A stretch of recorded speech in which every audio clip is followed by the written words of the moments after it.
Olá pessoal, meu nome é Sérgio Francisco dos Santos, sou delegado de polícia em Ribeirão Pires, acumulo funções também com a cidade de Rio Grande da Serra. Para quem não conhece, fica na ABC Paulista. O nosso tema da nossa conversa aqui, da nossa exposição, são crimes cibernéticos, bullying e cyberbullying e outros delitos que são correlatos também, voltados para a população infanto-juvenil. Então, dando início aqui à nossa apresentação, o que seria o crime? Qual a estrutura de um delito? Então, o crime, sob a ótica analítica, é um fato típico, antijurídico e culpável. Seguindo o princípio de segurança jurídica, princípio basilar do direito penal, não há um crime sem lei anterior que defina, nem apenas sem a prévia combinação legal. São delitos, é um princípio taxativo do direito penal que dá proteção à sociedade. Seguindo aqui com a nossa exposição, qual que é a missão do direito penal? O direito penal nada mais é que aquele meio formal de controle social que a população tem para as condutas ilícitas. Então, por intermédio da persecução penal, existe a acusação e existe a defesa, Ela é contrabalanceada, tanto a parte da acusação quanto a defesa, através pelo contraditório. A acusação ela é feita pelos órgãos do Ministério Público, a polícia também faz parte dessa, através da instauração do inquérito policial. Em contrapartida, para a paridade de armas, a pessoa que comete um delito, ela tem o quê? O intermédio dos advogados e defensoria pública, a sua defesa. Então, é muito importante nesse contexto do meio formal para a segurança jurídica da população. Uma coisa importante que nós vemos no dia a dia no nosso trabalho é que muitas pessoas praticam algum tipo de delito e alegam que não a conhecem. A Lei de Introdução às Normas do Direito Brasileiro, a LINDB, ela no seu artigo 3º ela prevê que ninguém se excusa de cumprir a lei alegando que não a conhece.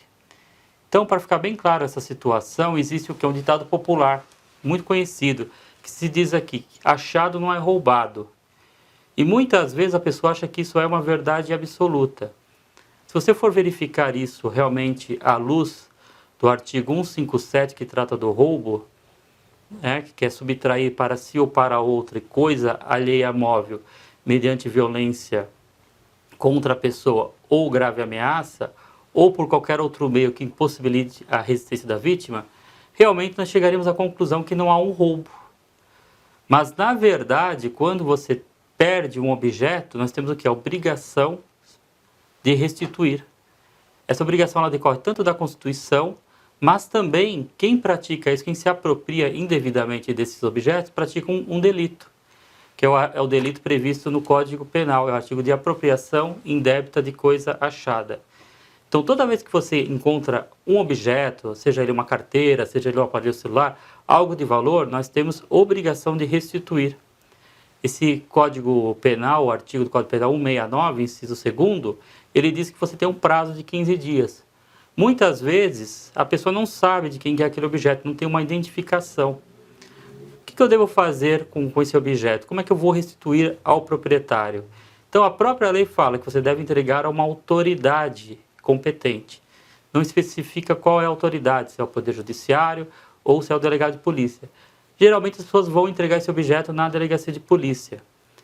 Através de um procedimento muito simples, o delegado vai registrar um boletim de ocorrência, faz uma auto de exibição e apreensão e vai remeter para o fórum esse objeto, para que chegue ao seu proprietário.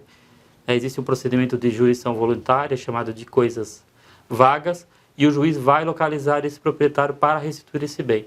Então, quem pratica esse ato, se apropria de algo que foi perdido, pratica esse delito do artigo 169. Então, é muito importante que seja divulgado essa mensagem. Outro delito que acaba sendo praticado, as pessoas não conhecem, é uma inovação legislativa, seguindo do ECA, que visa o que? A proteção integral, o princípio da proteção integral, é o vender, fornecer ou servir bebida alcoólica à população infanto-juvenil. Então, muitas vezes a pessoa de forma ou na sua residência, no seu dia a dia, para os seus filhos ou amigo dos seus filhos, acaba fornecendo bebida alcoólica. E isso é um crime grave. Existe uma pena de detenção de 2 a 4 anos. Então é muito importante a divulgação desse delito. É um delito recente, é de 2015. Antes era uma mera contravenção, que só existia o verbo servir.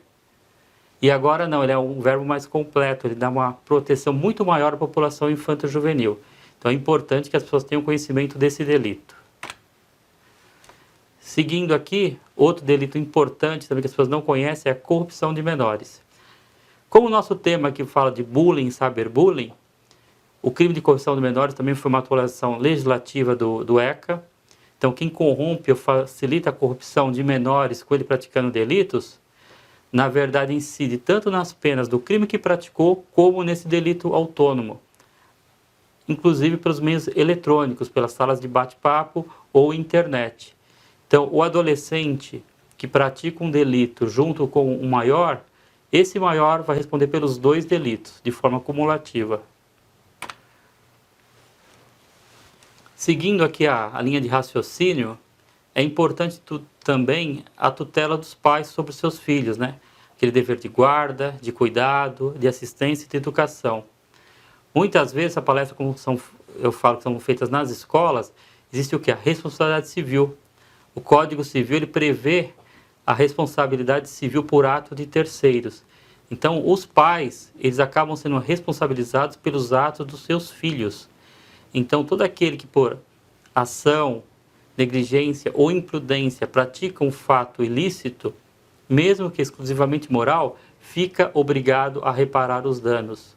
Nesse caso, quem vai reparar os danos são os pais que são responsáveis. É uma responsabilidade solidária prevista no Código Civil que vai atingir os genitores. Até aqui podemos ver um julgado recente do TJ de São Paulo 2010. Um pai acabou sendo responsabilizado, o filho criou um blog difamatório na internet e por falta de fiscalização e orientação, esse pai foi obrigado a pagar danos morais para essa vítima.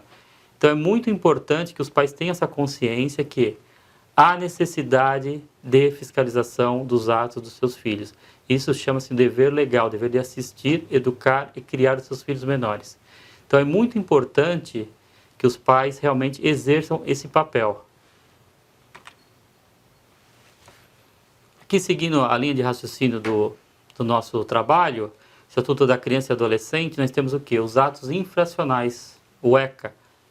Então o ECA prevê lá quais são as medidas que são aplicadas, as medidas de proteção, que são aplicadas tanto ao jovem, né, ao adolescente quanto à criança, e medidas socioeducativas, que somente são aplicadas aos adolescentes. Aqui uma visão rápida de como funciona a Fundação Casa, medida de internação, medida socioeducativa que é aplicada somente aos adolescentes.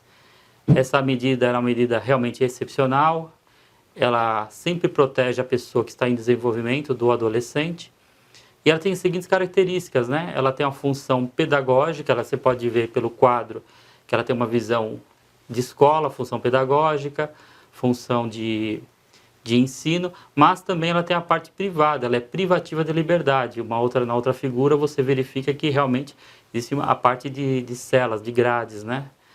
Onde as pessoas acabam ficando confinadas. Então, realmente precisa mostrar para o jovem que toda vez que ele comete um crime com violência ou grave ameaça à pessoa ou reitera em condutas gravosas, ele pode sim sofrer essa medida privativa de liberdade. Lógico que tem suas características próprias, né? É uma revisão a cada 6 meses, ela não tem um tempo determinado, ela se estende até o período máximo que o adolescente tenha 21 anos, mas realmente pode ter a sua liberdade cerceada.